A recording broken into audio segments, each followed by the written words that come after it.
This video is on how to change the PTO switch on a 1025R.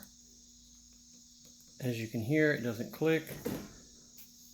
It's basically quit working totally.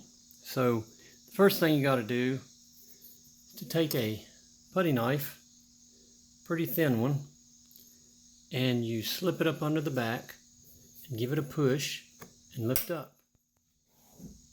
So let me get it again on the front so you can see it a little better.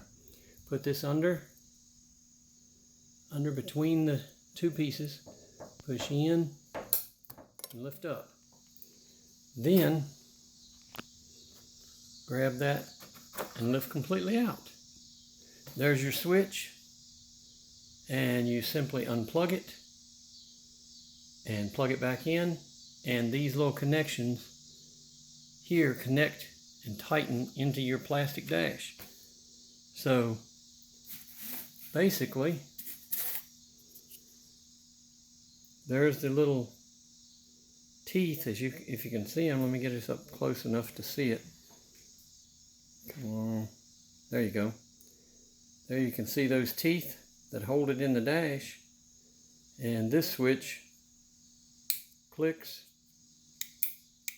and clicks, whereas this one, after 100 hours, has failed in the middle position. Carling Technologies out of Mexico makes the John Deere part number LVA 22450 and LVA 22450. We'll see if this one will last longer than the original one.